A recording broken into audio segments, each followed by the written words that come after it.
හෙළ දෙරණ සුරකින තෙත බලති කඳ සුරිඳුනි. ඔබ වහන්සේ මගේ විශ්වාසයයි.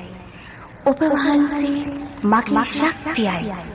ඔබ වහන්සේ මගේ ආලෝකයයි. ඔබ වහන්සේ මගේ දියුණුවයි. මගේ මේ ගීතය ඔබ වහන්සේට පූජෝපහාරයක් වේවා. මේ දේශේ රත්න නිරින්දු මේ දේශේ